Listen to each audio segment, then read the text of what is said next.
Hello everyone. आज हम start करने वाले एक्सटर्नल कन्फर्मेशन। एक्सटर्नल कन्फर्मेशन का ऐसे है ऐसे 505। तो सबसे पहले हम याद क्या करेंगे, ऐसे 505 एक्सटर्नल कन्फर्मेशन। ठीक है, सबसे पहले बात करते हैं डेफिनेशन की। सबसे पहले ये समझो लेमन लैंग्वेज में एक्सटर्नल कन्फर्मेशन किसे कहते हैं। तो अगर एक लेमन लैंग्वेज की बात करें तो एक्सटर्नल कन्फर्मेशन मतलब ऐसी पार्टी जो एंटिटी से रिलेटेड नहीं है, उससे हम किसी चीज का कन्फर्मेशन ले रहे हैं। तो ऐसी कौन कौन सी पार्टी हो सकती है जो एंटिटी से डायरेक्टली रिलेट नहीं करती है, मतलब कि वो एंटिटी की पार्टी नहीं है, वो अदर देन एंटिटी है। तो हमारे डेटर्स, क्रेडिटर्स, ये एंटिटी से रिलेट करते हैं, लेकिन क्या एंटिटी का इन पे कंट्रोल होता है? नहीं होता है। बैंक, इन सब के ऊपर एंटिटी का कंट्रोल नहीं होता है। तो जब भी ऐसा कोई कंफर्मेशन हम करेंगे तो उसे एक्सटर्नल कंफर्मेशन कहा जाता है। ठीक है, तो ये लेमन लैंग्वेज में हमने समझा। अब मॉड्यूल के हिसाब से इसकी डेफिनेशन क्या है। तो डेफिनेशन है, कोई भी ऑडिट एविडेंस मुझे चाहिए तो ऑडिट एविडेंस ऑब्टेन किया। कैसे ऑब्टेन करूंगा मैं? Return response. तो as a direct return response to the auditor from the third party in paper, electronical or any other medium. ठीक है, ऑडिट एविडेंस मुझे ऑब्टेन करना है। कंफर्मेशन का मीनिंग होता क्या है? ऑडिट एविडेंस ऑब्टेन करना। ऑडिट एविडेंस ऑब्टेन किया, ये ऑडिट एविडेंस कैसा होना चाहिए? ये होना चाहिए return response, direct return response to the third party. ये डायरेक्ट किसको मिलना चाहिए? ये डायरेक्ट मिलना चाहिए to the to the auditor. ये डायरेक्ट मिलना चाहिए ऑडिटर को। और ये किससे मिलना चाहिए? From the third party. Done, from the third party. Then last में क्या आ जाएगा हमारा? लास्ट में आ जाएगा ये कैसे मिल सकता है? पेपर, इलेक्ट्रॉनिकल या तो फिर एनी अदर मीडियम। तो यही लिखा है यहां पे, audit evidence obtain as a direct return response to the auditor from the third party in paper, electronical और अदर मीडियम। ठीक है, हमने पहले से ही पढ़ा है return response is a better, मतलब कि आपने रेगुलर लेक्चर या रिवीजन लेक्चर किए होंगे तो वहां पे हमने पढ़ा ही है कि हमेशा है ना, ओरल एविडेंस से ज्यादा रिटर्न रिस्पॉन्स सबसे ज्यादा अच्छा रहता है। ठीक है, तो ये हमारी डेफिनेशन हुई। अब डेफिनेशन के बाद कुछ और डेफिनेशन दिए, हम बाद में पढ़ेंगे। ठीक है, external confirmation procedure adopt by the auditor to obtain audit evidence. तो कौन से प्रोसीजर मुझे अडॉप्ट करने चाहिए एक्सटर्नल कंफर्मेशन के लिए, उसकी बात की है। इसको आप स्टेप्स भी बोल सकते हो। वहां पे एक समरी दी होगी कि किसी से मुझे है ना, एग्जाम में क्या बोला होगा कि किसी से मुझे ऐसे एक्सटर्नल कंफर्मेशन चाहिए, मैं उसके कौन सी प्रोसीजर अप्लाई करके उससे एक्सटर्नल कंफर्मेशन लूं। तो यहाँ पे कुछ स्टेप बताए, उन स्टेप के हिसाब से हमें प्रोसीजर अप्लाई करनी है। ठीक है, तो when using the external confirmation procedure, auditor shall maintain control over external confirmation requests। लिख लो इसको एमसीक्यू में। क्या बोलना चाहता है? अगर अगर मैं ऑडिटर हूं तो जो भी मैं एक्सटर्नल कंफर्मेशन की रिक्वेस्ट करूंगा ना, उसके ऊपर एक ऑडिटर का पूरा कंट्रोल होना चाहिए। ऑडिटर का पूरा कंट्रोल होना चाहिए। इसका मतलब मैं मैनेजमेंट को ये नहीं बोलूंगा कि भाई तुम लोग देख लेना, जैसे डॉक्यूमेंट आ जाए ना तो मुझे फॉरवर्ड कर देना है। क्या हो सकता है कि डॉक्यूमेंट, जो भी डॉक्यूमेंट आ रहा है थर्ड पार्टी के पास से मैनेजमेंट के पास, क्या मैनेजमेंट उसको चेंज कर सकती है? यस, उसको चेंज करके मुझे भेज सकती है। तो मेरे पास है ना, मुझे डायरेक्ट रिटर्न रिस्पॉन्स मिलना चाहिए। यहाँ पे लिखा भी है as a direct return response to the auditor, मतलब कि मुझे डायरेक्ट मिलना चाहिए, इनडायरेक्टली नहीं। मतलब कि जो भी हमारी थर्ड पार्टी है, वो थर्ड पार्टी से मुझे डायरेक्ट का डायरेक्ट मुझे है ना क्या मिलना चाहिए? वो रिटर्न कंफर्मेशन या एक्सटर्नल कंफर्मेशन मेरे हाथ में आना चाहिए। तो एमसीक्यू के लिए इंपॉर्टेंट कि ऑडिटर को मेंटेन करके रखना पड़ेगा एक्सटर्नल कंफर्मेशन के ऊपर पूरा का पूरा कंट्रोल। अब उसके लिए उसको क्या करना पड़ेगा? उसके लिए उसको टोटल 4 चीजें करनी पड़ेगी। अब समझो, मुझे किसी को कंफर्मेशन रिक्वेस्ट भेजनी है तो सबसे मैं क्या करूंगा? मुझे क्या कंफर्म करवाना है? ठीक है, मुझे अगर किसी को बोलना है कि भाई तू मुझे है ना कंफर्मेशन रिक्वेस्ट दे, तो उसको मुझे कंफर्मेशन रिक्वेस्ट देने से पहले मुझे क्या समझना चाहिए कि मुझे कंफर्म क्या करवाना है। जैसे कि डेटर है तो डेटर का मुझे क्लोजिंग बैलेंस कंफर्म करवाना है। ठीक है, डेटर के मुझे ट्रांजेक्शन कंफर्म करवाना है। तो सबसे पहला मेरा काम क्या होगा? Determine the information to be confirmed और रिक्वेस्टेड। मुझे डिटरमाइन करनी पड़ेगी इंफॉर्मेशन जो मुझे कंफर्म करवानी है या जो मुझे मांगनी है या रिक्वेस्ट करनी है। ठीक है, अब डेटर की हम बात कर रहे हैं। डेटर के अंदर 500 डेटर है, क्या मैं 500 के 500 डेटर का कंफर्मेशन ले लूं? नहीं ले सकता। समझो, 500 डेटर से कंफर्मेशन पहली बात आता नहीं। तो अपने क्या करते हैं, जो मेजर डेटर है, मतलब कि हम लोग क्राइटेरिया सेट कर लेंगे कि सेल का, टोटल सेल का जिसका भी 20% और अबो का 20% और अबो का जिसका भी क्लोजिंग बैलेंस होगा, उससे हम कंफर्मेशन लेंगे। ठीक है, या तो फिर हम एक लेवल क्रिएट कर लेंगे कि भाई 10 लाख से ऊपर किसी का क्लोजिंग बैलेंस हो या ड्यूरिंग द ईयर किसी ने भी 10 लाख के ऊपर के ट्रांजेक्शन किए हो कंपनी के साथ, उन सभी का हम लोग कंफर्मेशन लेंगे।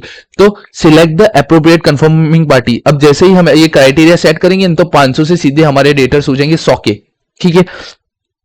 तो selecting the appropriate confirming party, हमें जो भी कंफर्मेशन पार्टी है ना वो अप्रोप्रिएट सिलेक्ट करनी पड़ेगी, ठीक है। उसके बाद क्या करना पड़ेगा, मैंने मुझे ये इन्फॉर्मेशन पूछनी है, मुझे पता चल गया। सेकंड, मुझे पता चल गया मुझे ये इस पार्टी से पूछना है। तीसरा मुझे करना पड़ेगा, मुझे डिजाइन करनी पड़ेगी कंफर्मेशन रिक्वेस्ट, क्योंकि मैं फोन पे तो बोलूंगा नहीं, मैं भी यहाँ से लिख के भेजूंगा भाई ये चीजें तू मुझे कंफर्म करके दे और इसका मुझे तो रिटर्न रिस्पॉन्स दे। तो मैं रिटर्न में किसी को लिख के दूंगा, उसके बाद तो कोई मुझे रिटर्न में लिख के देगा। तो डिजाइन करना पड़ेगा द कंफर्मेशन रिक्वेस्ट। अब मैं जैसे ही कंफर्मेशन रिक्वेस्ट डिजाइन कर लूंगा, उसके साथ में मुझे क्या क्या देखना पड़ेगा, भाई जिस बंदे को मैं भेज रहा हूं उसको प्रॉपरली एड्रेस पे पहुंचे। तो determine the requester properly addressed, मतलब कि प्रॉपरली वहां पे एड्रेस होना चाहिए। Contain return information for a response, contain इसमें रिटर्न इन्फॉर्मेशन किसको कहां पे किस तरीके से भेजनी वो भी उसमें लिखना होना चाहिए। क्या लिखा होना चाहिए, contain return information for response to be sent directly to the auditor. ये रिस्पॉन्स आपको मैनेजमेंट को नहीं भेजना है, ये मुझे एज अ ऑडिटर मुझे मिलना चाहिए। तो सबसे पहले क्या करेंगे, हम डिटरमाइन करेंगे कौन सी इन्फॉर्मेशन मुझे कंफर्म करवानी, उसके बाद सिलेक्ट करेंगे अप्रोप्रिएट कंफर्मिंग पार्टी। उसके बाद क्या करेंगे, डिजाइन करेंगे कंफर्मेशन रिक्वेस्ट। उसके अंदर दो चीजें और करेंगे, उसको हम प्रॉपरली एड्रेस करेंगे और उसके अंदर हम कंटेन करेंगे return information for response to be send directly to the auditor, की ये डायरेक्टली ऑडिटर को आपको सेंड करनी रहेगी, मुझे सेंड करनी रहेगी। और उसके बाद क्या करेंगे, ये सब कर लिया, एड्रेस लिख लिया। अब क्या करेंगे, लास्ट में सेंड करेंगे रिक्वेस्ट को, सेंडिंग द रिक्वेस्ट। उसके अंदर हमारे इंक्लूड रहना चाहिए फॉलोअप रिक्वेस्ट, ठीक है, कि हमने सेंड तो कर दिया भाई, बट सेंड करने के बाद मुझे फॉलोअप भी लेना चाहिए कि सर आप कंफर्म कर दो वो चीजें जो मैंने आपको भेजी वो कंफर्म कर दो, ठीक है। एग्जाम में आएगा यहां से यहां तक का 5 मार्क्स टू 4 मार्क्स, 4 से 5 मार्क्स में पूरा पूछेंगे। आपको ऐसा नहीं पूछेंगे कि ये सब लिखो, आज तक नहीं पूछा गया है, नहीं पूछा जाएगा, यहां तक जाता है पूरा एक्सप्लेनेशन के साथ, ठीक है। तो कभी भी नहीं पूछेंगे, या तो डायरेक्ट इतना पोर्शन पूछ लेंगे, ठीक है। क्या पूछ सकते हैं मैं बता रहा हूं, या तो डायरेक्ट पूछ लेंगे भाई हमें प्रोसीजर बता दो कंफर्मेशन रिक्वेस्ट की, तो ये 4 पॉइंट लिखो, इसका 1 मार्क्स है, ये 4 पॉइंट का 1-1 मार्क्स है, तो ये हो गया आपके 5 मार्क्स, ठीक है। 4 मार्क्स में भी पूछ सकते हैं, इतना ही लिखना है, 1 मार्क्स के लिए आपको कोई भी चीज यहाँ पे कम नहीं करनी है, ठीक है। तो प्रोसीजर क्या है यार, मेरे साथ फटाफट बोल जाओ। Auditor shall maintain control over the external confirmation request, पहली बात। दूसरी बात, उसके अंदर क्या क्या 4 चीजें होनी चाहिए, डिटरमाइन करेंगे हम इंफॉर्मेशन जो भी हमें कंफर्म करवानी है, रिक्वेस्ट करवानी है। उसके बाद सिलेक्ट करेंगे अप्रोप्रिएट कंफर्मिंग पार्टी। उसके बाद डिजाइन करेंगे हम कंफर्मेशन रिक्वेस्ट। डिजाइन के अंदर 2 चीजें करेंगे, उसको प्रॉपर्ली एड्रेस करेंगे और दूसरा क्या बोलेंगे, ये जो भी रिस्पॉन्स है ना आपको डायरेक्टली सेंड करना रहेगा ऑडिटर को। उसके बाद लास्ट में क्या करेंगे, इस चीज को हम सेंड करेंगे, इस रिक्वेस्ट को हम सेंड करेंगे और उसके साथ हम फॉलोअप भी ले लेंगे, ठीक है। अब determine the information to be confirm और रिक्वेस्टेड, पूछा नहीं जा सकता इंडिविजुअली ये चीजें, ठीक है। तो external confirmation procedure frequently are perform to confirm और रिक्वेस्ट इन्फॉर्मेशन रिगार्डिंग। देखो अब इन्फॉर्मेशन कौन कौन सी हो सकती है, हमें डिटरमाइन करनी थी इन्फॉर्मेशन। अकाउंट बैलेंस, कोई अकाउंट बैलेंस हो सकते हैं, या तो उसके कोई ट्रांजेक्शन देयर एलिमेंट, दे में also be use a confirmation. Terms and agreements, ठीक है, एमसीक्यू के लिए इंपॉर्टेंट है कि भाई अकाउंट बैलेंस और एलिमेंट्स तो बता रहेंगे, क्या टर्म्स एंड अग्रीमेंट भी हम एक्सटर्नल कंफर्मेशन से कंफर्म करवा के रहेंगे। यस, अगर एक डेटर या एक क्रेडिटर ने, समझो एक क्रेडिटर ने है ना एग्रीमेंट किया है पार्टी के साथ, हमारी एंटिटी के साथ, क्या एग्रीमेंट किया है कि आपकी पॉलिसी 60 डेज की है पेमेंट की, बट हम आपको पेमेंट करेंगे 90 डेज पे, 90 दिन पे हम आपको पेमेंट करेंगे। तो उसके लिए उन्होंने प्रॉपर अग्रीमेंट किया होगा, तो क्या हम वो अग्रीमेंट की कॉपी मंगवा सकते हैं। यस। क्या कोई कॉन्ट्रैक्ट किया होगा उसकी कॉपी मंगवा सकते हैं। यस। कोई transaction between the entity and other party, related party के साथ कोई ट्रांजेक्शन किया होगा तो क्या हम उसका कंफर्मेशन मंगवा सकते हैं। Yes. Confirm the absence of a certain condition as such as side agreement, कोई साइड अग्रीमेंट किया वो भी मंगवा सकते हैं। मतलब कि कंफर्मेशन में आप जो अकाउंट बैलेंस, उसके elements, terms of agreement, contract, transaction, कोई भी ट्रांजेक्शन हुए एंटिटी और अदर पार्टी, ये सब आप है ना इंफॉर्मेशन में आता है और ये आप सब कुछ कंफर्मेशन करवा सकते हैं, ठीक है। सिलेक्टिंग अप्रोप्रिएट कंफर्मिंग पार्टी, तो response to confirmation request provide a more relevant and reliable more relevant and reliable audit evidence. देखो सिलेक्ट एप्रोप्रिएट कंफर्मिंग पार्टी के अंदर क्या बोला है, सबसे पहले जो रिस्पॉन्स हमें मिलेगा ना वो रिलेवेंट एंड रिलायबल होगा, ठीक है। Confirmation request are send to the confirming party that auditor believes. अब ये सेंड हमें किसको करनी होगी, सिलेक्ट कैसे करनी, auditor believes is knowledgeable about the information to be confirm, ठीक है। अप्रोप्रिएट कंफर्मिंग पार्टी का मतलब क्या होता है, एक तो मैंने बताया डेटर, अब डेटर में भी एक डेटर है जो 50 लाख का है, उसमें से भी मुझे क्या फाइंड करना पड़ेगा, उसके अंदर भी मुझे फाइंड क्या करना पड़ेगा भाई, वहां का हेड ऑफ अकाउंटेंट कौन है, वहां पे सीए कौन है, या फिर वहां का अकाउंटिंग कौन संभालता है, मुझे उसको ही भेजना पड़ेगा। अगर मुझे कोई चीज कंफर्म करवानी है परचेस के रिगार्डिंग तो मैं परचेस डिपार्टमेंट के साथ कांटेक्ट करूंगा, मुझे कोई अकाउंट्स के रिलेटेड तो मैं अकाउंट के, तो मुझे पता होना चाहिए कि ये जो एंटिटी जिसका मुझे एक्सटर्नल कंफर्मेशन चाहिए उसमें ये बंदा जो है ये बंदा अप्रोप्रिएट है, तो अप्रोप्रिएट कंफर्मिंग पार्टी मुझे ढूंढना चाहिए। जब मैं ये करूंगा तो मुझे क्या मिलेगा, मोर रिलेवेंट और रिलायबल ऑडिट डेटा, ठीक है। इसको ऐसे पढ़ो, ऑडिटर को बिलीव होना चाहिए नॉलेज, सॉरी, कंफर्मेशन रिक्वेस्ट जो है ना वो सेंड टू होना चाहिए confirming party that the auditor believe knowledgeable about the information to be confirm. मुझे जो नॉलेज कंफर्म करवानी है वो मैं अप्रोप्रिएट कंफर्मिंग पार्टी को भेजू, जिससे क्या होगा, जिससे मेरा जो भी डेटा आएगा, जो भी रिस्पॉन्स आएगा वो रिलेवेंट होगा और रिलायबल होगा ऑडिट एविडेंस के लिए, ठीक है। डिजाइनिंग द कंफर्मेशन रिक्वेस्ट, ए और बी हो गया। डिजाइनिंग द कंफर्मेशन रिक्वेस्ट, यहां पे सबसे पहले मुझे डिजाइन करनी है कंफर्मेशन रिक्वेस्ट। अब मैं जैसे ही डिजाइन करूंगा कंफर्मेशन रिक्वेस्ट को, ठीक है, तो design of the confirmation request में directly affect the confirmation response rate and the reliability and the nature of the audit evidence obtain from a response, ठीक है। डिजाइन करूंगा कंफर्मेशन रिक्वेस्ट को, मैं उसको डायरेक्ट ऐसे पूछ रहा हूं, ए भाई मुझे बता देना तेरा क्लोजिंग बैलेंस कितना है, ठीक है, तो उसको समझ में आ रहा है ये चीज, तो वो बता देगा। बट मैं उसको पूछूं बहुत ही तड़ाकेदार इंग्लिश में कि गिव मी योर, मतलब कि आप समझ लो, मैं उसको उलझुल चीजें पूछूं तो क्या वो उलझुल चीजों का आंसर देगा, नहीं देगा, ठीक है। अगर मेरी confirmation request to the point होगी तो वो क्या आंसर देगा, यस रिस्पॉन्स रेट बढ़ेगा। बट मैंने 5 पेज की कंफर्मेशन रिक्वेस्ट बनाई है और उस 5 पेज में 4 पेज तो ऐसे ही है कि जो है ना किसी काम के ही नहीं है, ठीक है। वहां पे मैं है ना एज ए सीए होके या एज ए ऑडिटर होके मैं वहां पे अपनी बढ़ाइया मारा हूं कि हमने ये काम किया, ये किया, वो किया, ये जो हमारा क्लाइंट है ना वहां पे आपका ये वो फलाना ढिमकाना, मैं बहुत सारी इंफॉर्मेशन दे रहा हूँ जो रिलेवेंट ही नहीं है, तो क्या रिस्पॉन्स रेट कैसा हो जाएगा, कम हो जाएगा। बट मैं टू द पॉइंट किसी को क्वेश्चन करूंगा तो मुझे टू द पॉइंट आंसर मिलेगा, तो मेरा रिस्पॉन्स रेट क्या होगा, बढ़ेगा, ठीक है। तो to design a confirmation request may directly affect the confirmation response rate and the reliability and nature of the audit evidence, ठीक है। ये 3 चीजों पे डायरेक्टली वो अफेक्ट करता है, direct affect response rate, reliability and nature of the audit evidence, ठीक है। तो इन लोगों ने क्या बोला भाई, तुम उलझुल चीजें बताओ, तुम उलझुल चीजें पूछो, उससे अच्छा हम आपको है ना एक फैक्टर्स देते हैं, आपकी कंफर्मेशन रिक्वेस्ट है ना इस फैक्टर के आसपास घूमेगी ना, मतलब कि वो टू द पॉइंट है। तो factors to be consider by the auditor when designing the confirmation request, may 26 शायद आ सकता है, और ये भी एक मे 26 में इसको भी डाल दो, शायद ये आ सकता है, ये वाला पोर्शन मतलब कि। तो कौन कौन से फैक्टर है, इसको मे 26 में डाल दिया, इसको मे 26 में डाल दिया, ठीक है। फैक्टर पूछे जा सकते हैं, गिनके 7 फैक्टर है, 5 मार्क्स में आएंगे। 6 फैक्टर भी लिख दिया ना, बहुत है, बहुत इजी फैक्टर है। सबसे पहला अजर्शन, ठीक है, चैप्टर 5 में आप पढ़ते हो अजर्शन बीइंग एड्रेस, हमें कौन सी अजर्शन पूछनी है, वैल्यूएशन पूछना है, ठीक है, कट ऑफ पूछना है, क्या पूछना है वो मुझे पता होना चाहिए, तो अजर्शन आप मेंशन करो, ठीक है। बाद में risk of material misstatement, specific identify रोमम, आप रोमम बताओ भाई, ये रिस्क ऑफ मटेरियल मिसस्टेटमेंट है। Layout and presentation of the confirmation request, आपका जो लेआउट एंड प्रेजेंटेशन है उसके बारे में थोड़ा बताओ। बाद में prior experience on the audit और सिमिलर एंगेजमेंट, जो भी हमारा प्रायर एक्सपीरियंस है, मतलब कि ये क्या बता रहा है, बताए ये जो सारी चीजें है ना, इन फैक्टर को ध्यान में लेके आप अपनी कंफर्मेशन रिक्वेस्ट डिजाइन करो। कंफर्मेशन रिक्वेस्ट डिजाइन करने के लिए पहला फैक्टर क्या बोला हमने भाई, अजर्शन कौन सी अजर्शन के ऊपर हमें क्वेश्चन पूछना है, हमारा रिस्क ऑफ मटेरियल मिसस्टेटमेंट कितना है उसके हिसाब से हमारी अजर्शन डिफाइन होगी, हमारा लेआउट और प्रेजेंटेशन कैसा होगा, हमारा प्रायर एक्सपीरियंस कैसा है ऑडिट का, या तो फिर ऐसा ही कोई एंगेजमेंट हो।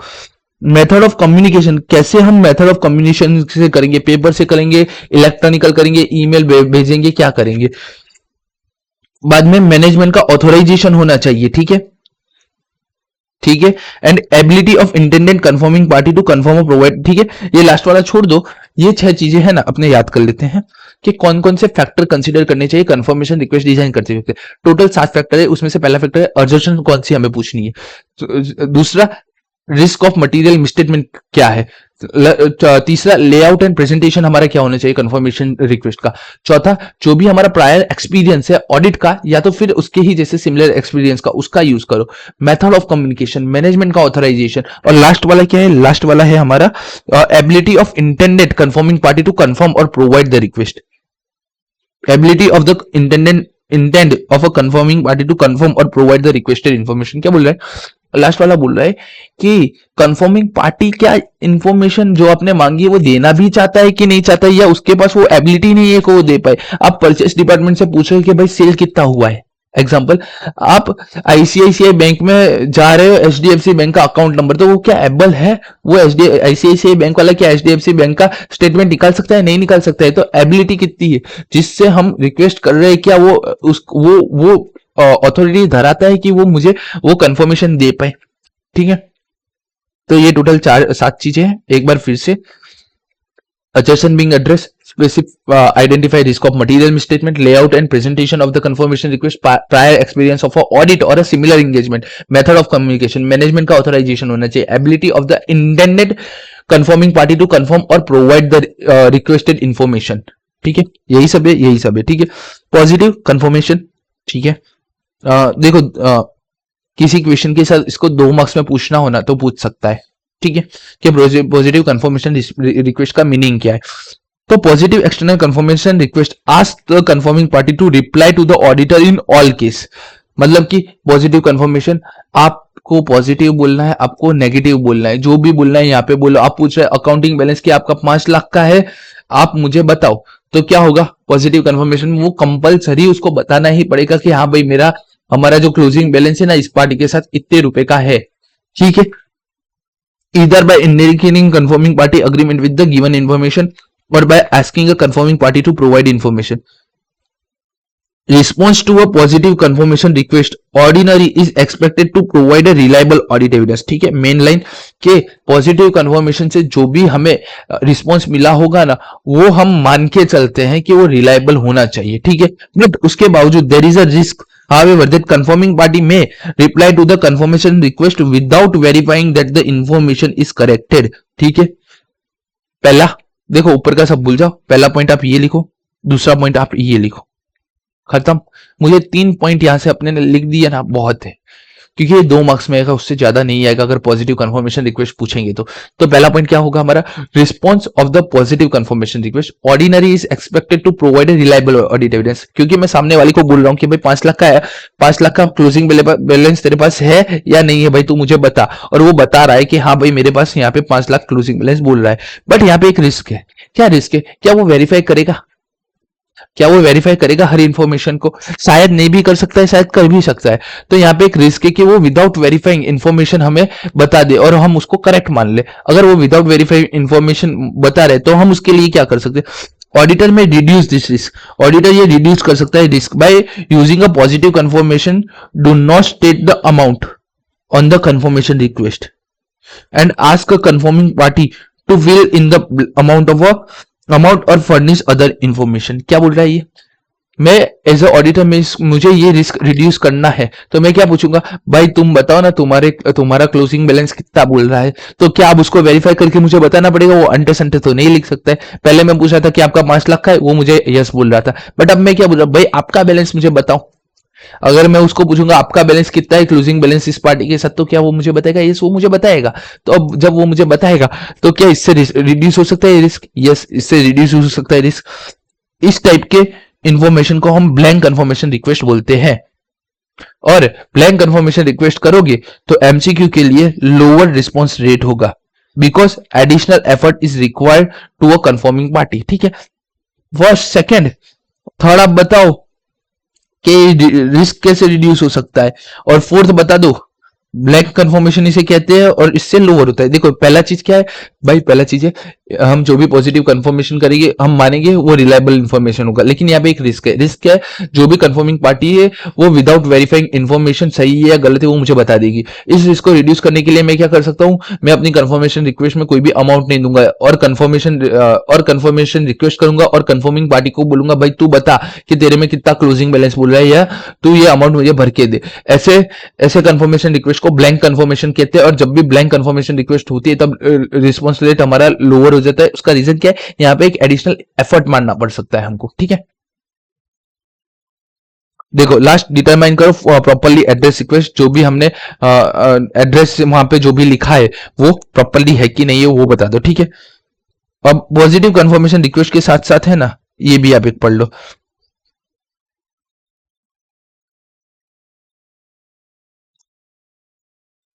पॉजिटिव कंफर्मेशन रिक्वेस्ट की डेफिनेशन क्या है, तो request that the confirming party response directly to the auditor. क्या है, ये एक रिक्वेस्ट है जहां पे कंफर्मिंग पार्टी डायरेक्टली रिस्पॉन्स किसको करेगी, ऑडिटर को, indicating whether the confirming party agree or disagree with the information. ठीक है, या तो इसमें कंफर्मिंग पार्टी अग्री हो सकती है या तो डिसअग्री हो सकती है जो भी ऑडिटर ने इंफॉर्मेशन रिक्वेस्ट की है, या तो फिर वो प्रोवाइड कर सकती है एडिशनल इंफॉर्मेशन। इसको हम पॉजिटिव कंफर्मेशन बोलते हैं, ठीक है। डेफिनेशन नहीं याद करोगे और ये 4 पॉइंट लिखोगे इनफ है मेरे लिए। तो फॉलोअप क्या है, फॉलोअप करना पड़ता है, बात खत्म, ठीक है। Auditor may additionally confirmation request when reply to a previous request has not been receive with the reasonable time. एक रीजनेबल टाइम के अंदर अगर रिक्वेस्ट नहीं आती, अगर रिस्पॉन्स नहीं आता है तो उसको उसका फॉलोअप करना पड़ेगा, बात खत्म। ओके 5.6 टू 5.8 मतलब कि थोड़ा ही बाकी है, 15 से 20 मिनट और जाएगी। अगर अभी तक तो हमने क्या बात की, अभी तक हमने बात की भाई कौन सी प्रोसीजर हमें अप्लाई करनी। अब सीन क्या हो गया कि मैं मैनेजमेंट के पास गया, मैनेजमेंट को बोला कि मैनेजमेंट मुझे ये इंफॉर्मेशन यार करवानी है, एक्सटर्नल कंफर्मेशन करवाना है। क्योंकि देखो क्यों मैं मैनेजमेंट से पूछूंगा, क्योंकि यहाँ पे है ना मैनेजमेंट का ऑथराइजेशन जाता है फैक्टर्स में, मैनेजमेंट का ऑथराइजेशन के बिना कोई भी कंफर्मेशन नहीं जा सकता है। रीजन क्या है, confirming party may only be willing to response to a confirmation request containing a management authorization. वैसे तो कोई भी इंफॉर्मेशन निकाल सकता है, तो एथिक्स का क्या होगा, अगर मैं ही मेल कर दूं, बोल दो मैं ही ऑडिटर, तू मेरे को देते, तो एथिक्स को तो गए। तो कोई भी कंपनी तभी आएगी जब मैनेजमेंट का ऑथराइजेशन होगा, ठीक है। तो अब मैं मैनेजमेंट के पास गया, मैनेजमेंट मुझे ये इन्फॉर्मेशन कंफर्म करवानी है। तो मैनेजमेंट क्या बोलेगी, अगर मैनेजमेंट ने अलाउ कर दिया तो ऊपर जो 4 चीजें की वही मैं करूंगा, ठीक है। मैनेजमेंट बोल रहा है नहीं ये हम नहीं करने देंगे आपको।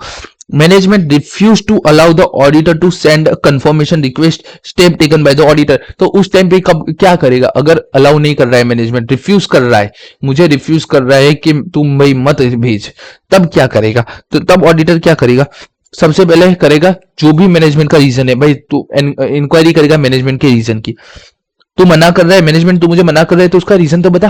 वो रीजन बताएगा, मैं उसका इंक्वायरी करूंगा कि भाई क्या रीजन है, inquiry as to management reason for the refusal, और मैं उसके रिगार्डिंग सीख करूंगा audit evidence as their validity and reasonableness. ठीक है, इंक्वायरी करूंगा, भाई तू मुझे बता भाई क्यों तू मुझे मना कर रहा है, उसने मुझे बता दी। उसके बाद मैं क्या करूंगा भाई, उसके बाद मैं करूंगा उसके रिगार्डिंग में एविडेंस ढूंढूंगा कि भाई ये जो बोल रहा है वो सच बोल रहा है, क्या बोल रहा है। मैनेजमेंट ऐसा बोल रहा है कि हम आपको एक्सटर्नल कंफर्मेशन इसलिए नहीं करने दे सकते कि एक डेटर है हमारा, उसके पास है ना, वो बोल रहे हैं हम आपका 50 लाख आउटस्टैंडिंग है, हम बोल रहे हैं हमारा 40 लाख आउटस्टैंडिंग है, हमारा कोर्ट में मैटर चल रहा है ये, तो मतलब कि ये सीरियस मैटर हो गया, कोर्ट में मैटर चल रहा है दोनों का। अब कोर्ट में मैटर चल रहा है, उसमें तुम 40 लाख का फिर से वो भेजोगे तो क्या होगा, कॉन्ट्राडिक्ट पड़ेगा दोनों की जगह पे। वो बोल रहा है कि तो उन दोनों का झगड़ा हो सकता है, तो क्या वैलिड रीजन है, यस ये एक वैलिड रीजन है कि उनका कोर्ट में मैटर चल रहा है, वो आउट ऑफ द कोर्ट उसका सेटलमेंट अराउंड 35 लाख के आसपास, 45 लाख के आसपास कहीं पर करने वाले मैनेजमेंट बोल रहा है, और ये सब सच पड़ रहा है। अपने उनके जो भी लीगल एड है, लीगल एड कहाँ पे, लॉयर से बात की, लॉयर बोल रहा है कि हम लोग एस्टिमेट कर रहे हैं कि 45 लाख के आसपास का, तो ये सारे वैलिड रीजन दिख रहे हैं कि कोर्ट में चल रहा है, ये दोनों बात कर रहे हैं, तो हमें इस टाइम पे नहीं भेजना चाहिए। तो इंक्वायरी करेंगे मैनेजमेंट की रीजन फॉर द रिफ्यूजल, सीख करेंगे ऑडिट एविडेंस एज देयर वो वैलिड है और रीजनेबल है कि नहीं है।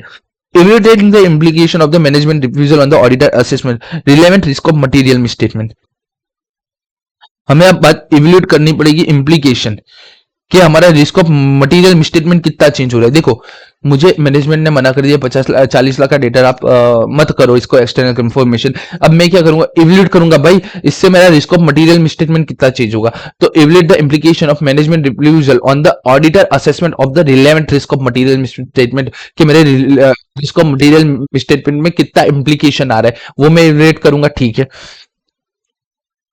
उसके साथ रोमबम के साथ दो तीन चीजें साथ में चलती है भाई, रिस्क ऑफ फ्रॉड है और एनटीए क्या हमें चेंज करना पड़ेगा, NTA of other audit procedure perform करूंगा मैं अल्टरनेटिव प्रोसीजर। ठीक है, मैं अल्टरनेटिव ऑडिट प्रोसीजर परफॉर्म कर सकता हूं to design obtain relevant and reliable audit evidence. भाई मुझे तो ऑडिट एविडेंस चाहिए भले में कंफर्मेशन, तो मैं क्या कर सकता हूं अल्टरनेटिव ऑडिट प्रोसीजर अपना सकता हूं। तो अगर मैनेजमेंट मुझे मना करता है मैं टोटल तीन चीजें करूंगा। सबसे पहले मैनेजमेंट तू मना क्यों कर रहा है उसकी इंक्वायरी करूंगा, बाद में ऑडिट एविडेंस लूंगा उसकी वैलिडिटी और रिजनेबल देखने के लिए, बाद में इवल्यूएट करूंगा implication of the risk of material misstatement including the fraud and NTA of other audit procedure. उसके बाद में परफॉर्म करूंगा अल्टरनेटिव ऑडिट प्रोसीजर। ठीक है, obtain relevant reliable information. Total ये तीन चीजें करूंगा। ठीक है, अब ऑडिटर क्या कंक्लूड करता है कि मैनेजमेंट ने जो रिफ्यूजल किया है, मैनेजमेंट का जो रिफ्यूजल है ना वो अनरीजनेबल है। मतलब कि मैनेजमेंट मुझे जो कंफर्मेशन लेने के लिए बोल रही है ना वो अनरीजनेबल है। मतलब कि उस टाइम मुझे जैसा बताया ना वैसा कुछ चल नहीं रहा है, कोर्ट बोर्ड में केस चल नहीं रहा है। तो और उसके अलावा और auditor is unable to obtain relevant and reliable audit evidence.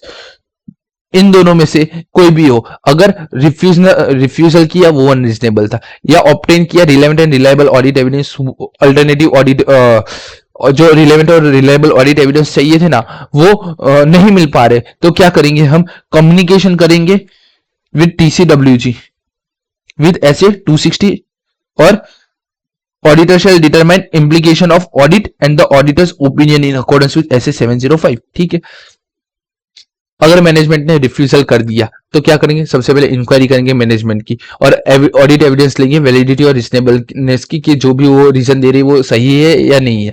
बाद में क्या करेंगे, इवल्यूएट करेंगे implication of the risk of material misstatement including the fraud and the nature time and extent of the other audit procedure, perform करेंगे alternative audit procedure. ये तीन चीजें हो गई, तो ये तीन चीजों से एक कंक्लूजन बनेगा। क्या कंक्लूजन बनेगा, मैनेजमेंट जो बोल रहा है वो गलत बोल रहा है, या तो फिर अल्टरनेटिव ऑडिट प्रोसीजर अपनाने के बाद भी मुझे डिजायर लेवल का रिलेवेंट रिलायबल ऑडिट एविडेंस नहीं मिल रहा है, auditor is unable to obtain relevant reliable audit evidence. तो क्या कर सकते हैं, तो हम क्या करेंगे, कम्युनिकेशन करेंगे टीसीडब्ल्यूजी के साथ अकॉर्डेंस विद एसए 260 और इम्प्लीकेशन देखेंगे भाई एसए 705 से। देखो implication of audit and auditor's report as per SA 705। ठीक है, अब यहाँ पे हमने रीजनेबलनेस बात की थी। ठीक है, ये वाला ए वाला पॉइंट, तो यहाँ पे ये ए वाला पॉइंट यहाँ पे समझाया 5.6.a, बाद में 5.6.b समझाया और ये 5.6.c समझाया। ठीक है, मुझे समझाने की जरूरत यही वाला पॉइंट है, बाकी मैं पढ़ के बता दूंगा क्या है।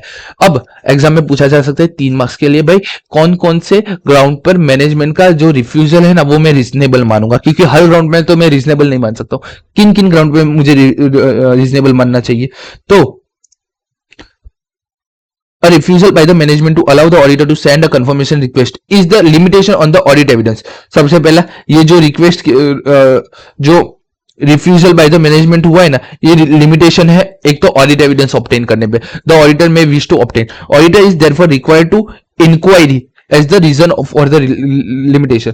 रिफ्यूजल जो मैनेजमेंट ने किया ये लिमिटेशन ड्रॉ करता है किसके ऊपर, ऑडिट एविडेंस के ऊपर, जिससे मुझे इसके लिए रिगार्डिंग इंक्वायरी करनी पड़ेगी कि क्यों ऐसा लिमिटेशन तो मुझे दे रहे हो। अब यहाँ पे इन लोगों ने कॉमन रीजन बताया, कॉमन रीजन क्या है, तो कॉमन रीजन है existence of a legal dispute or ongoing negotiation with the intending confirming party and resolution of which may be affected by the untimely confirmation request। ठीक है, legal dispute चल रहा है या ऑनगोइंग नेगोशिएशन चल रहा है, वो ऑलमोस्ट अपना क्लोजिंग डील पे खड़े हैं कि भाई अब इसको क्लोज करके यहाँ पे हम खत्म करेंगे इस चीज को।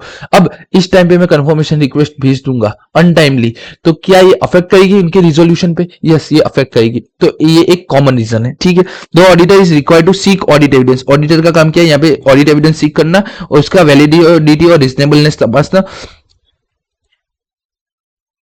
डन, इतना ही रखते हैं, डन, यहां तक का ही कि सीख करना ऑडिट एविडेंस और उसका वैलिडिटी और रीजनेबल देखना।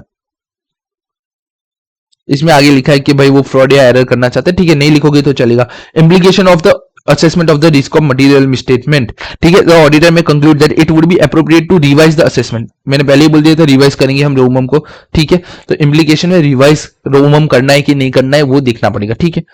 अल्टरनेटिव ऑडिट प्रोसीजर कौन सा हो सकता है?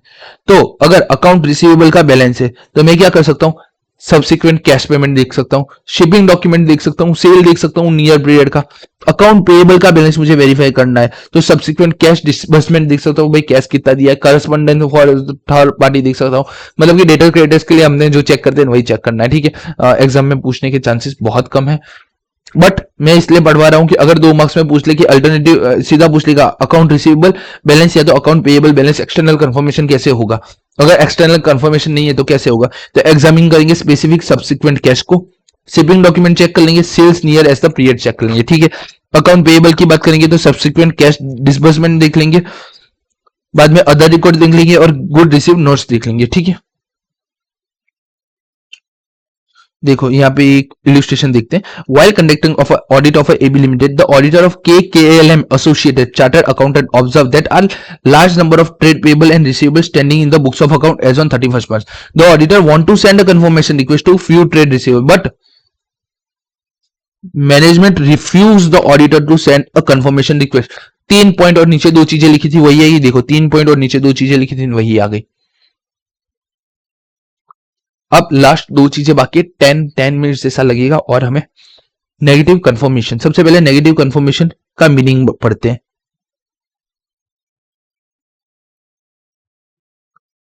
नेगेटिव कंफर्मेशन का मीनिंग होता है a request that confirming party response directly to the auditor only if the confirming party is disagree, ठीक है। देखो पॉजिटिव और नेगेटिव कंफर्मेशन की है ना, फर्स्ट लाइन देखोगे नहीं, यहां से लिखिए यहां तक की तो सेम ही है, उसके बाद का मटेरियल चेंज हो रहा है। ऊपर क्या लगा है, अग्री और डिसअग्री होगा ना तो वो बताएगा, और यहाँ पे क्या लिखा है, अगर वो सिर्फ डिसअग्री होगा ना तो ही इंफॉर्मेशन वो प्रोवाइड करेगा। मतलब कि मैंने एक एंटिटी को भेजा, भाई तुम्हारा क्लोजिंग बैलेंस क्या 5 लाख का है इस एंटिटी के साथ, अगर है तो बताने की जरूरत नहीं, अगर मैच नहीं हो रहा है तो आप बताओ, ठीक है, ठीक है, डन। तो उसको नेगेटिव कंफर्मेशन रिक्वेस्ट बोलते हैं कि अगर आपका और उसका बैलेंस मैच नहीं हो रहा है ना तो ही तुम मुझे बताओ, वरना मुझे मत बताना, तो उसको नेगेटिव कंफर्मेशन बोलते हैं। अब ऐसा कंफर्मेशन क्या रिलायबल रहेगा? मैं एक एग्जांपल लेता हूं, आपने ऐसा कंफर्मेशन भेजा, पार्टी के अकाउंट में 4 लाख का बैलेंस बोल रहा है और आपने जो भेजा ना कि आपको हमें 5 लाख का आपको पेमेंट करना है, तो क्या तो क्या करेगा सामने वाला? वो बोले 1 लाख ज्यादा ही मिल रहा है ना, अपने बोल दो भाई नहीं देना है इसका रिस्पॉन्स, ठीक है। तो ऐसा हो सकता है कि अगर हाँ रिवर्स सिचुएशन है, रिवर्स सिचुएशन क्या है, आपके में 5 लाख का बोल रहा है, उसके में 6 लाख का बोल रहा है, तो वो चिल्ला चिल्ला के बोलेगा भाई मेरे में 6 लाख का बोल रहा है, ठीक है। तो negative confirmation provide less persuasive audit evidence, ये जो ऑडिट एविडेंस प्रोवाइड करता है ना वो थोड़े कम रिलायबल होते हैं than the positive confirmation. Positive confirmation से यहां जो भी एविडेंस मिलेंगे ना वो लेस रिलायबल होंगे, ठीक है। May 26, ठीक है। तो अब यार लेस रिलायबल हो गए तो इंस्टीट्यूट ने बोला, मतलब कि मॉड्यूल ने क्या बोला, यार लेस रिलायबल चीज है तो यार कुछ चीजें होगी ना प्रेजेंट तो ही आप नेगेटिव कंफर्मेशन करोगे। तो auditor shall not use negative confirmation request as the sole substantive audit procedure. मतलब कि आप हर डेटर हर क्रेडिटर को आप है ना नेगेटिव कंफर्मेशन भेज रहे हो तो वो आप कभी भी नहीं कर सकते। To address the assess risk of material misstatement unless all of the following are present, अगर ये ABCD ये चारों के चार प्रेजेंट है ना तब भी आप है ना नेगेटिव कंफर्मेशन का यूज कर सकते हो, नहीं तो नहीं कर सकते। ये चारों चीज होनी चाहिए, ABC है D नहीं है तो आप नहीं यूज कर सकते, ABCD D चारों होनी चाहिए। Auditor has assessed the risk of material misstatement is low, रोमम is low, ठीक है। सबसे पहला रोमम हमारा लो होना चाहिए और जो भी सफिशिएंट अप्रोप्रिएट ऑडिट एविडेंस है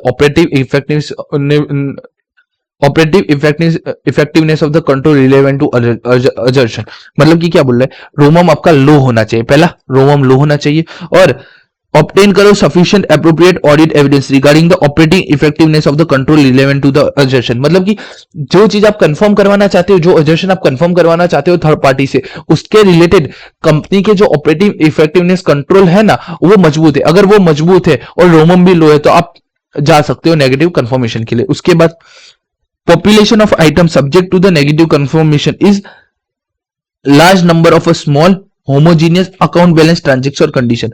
भाई लार्ज नंबर ऑफ छोटे छोटे बैलेंस है, 1000 2000 5000 के, ठीक है, ऐसे बैलेंस है, ऐसे ट्रांजेक्शन है, तो वहां पे आप नेगेटिव कंफर्मेशन ले लो।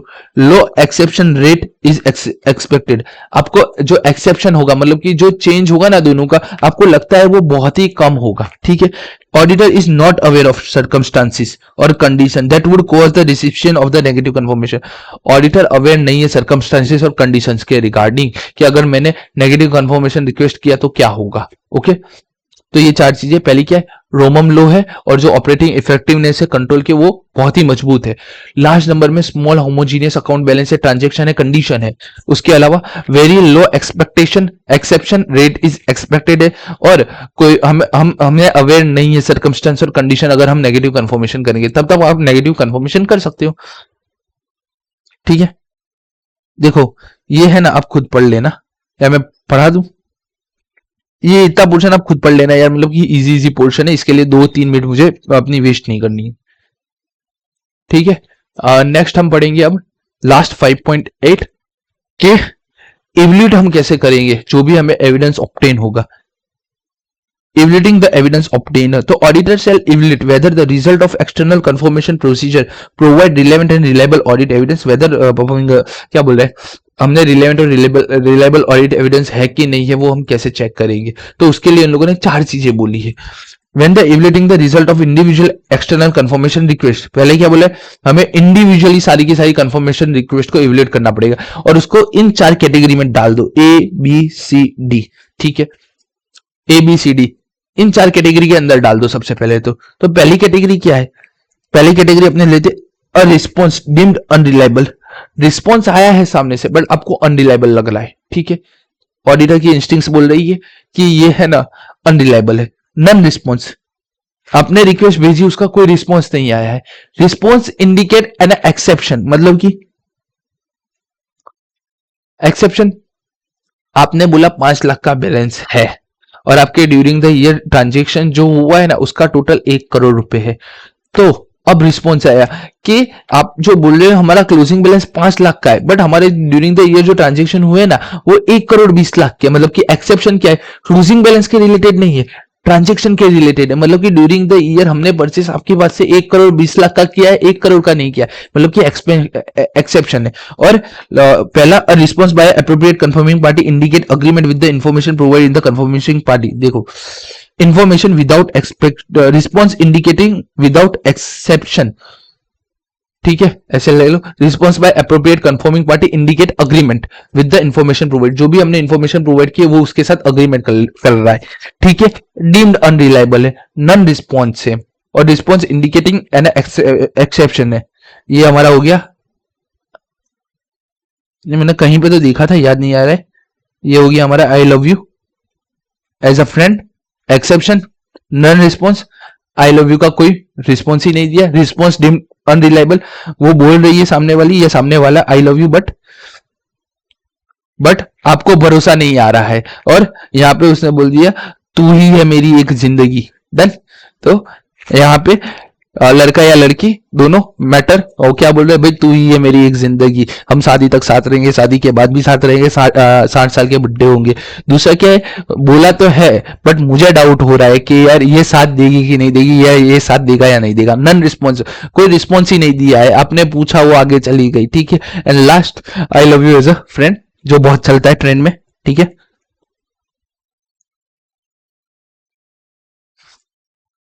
डन। तो इसी के साथ हमारा ऐसे ये वाला ऐसे हमारा एक्सटर्नल कंफर्मेशन का खत्म हुआ। 40 मिनट्स में हमें खत्म करना था, 38 मिनट हो चुके हैं, ठीक है।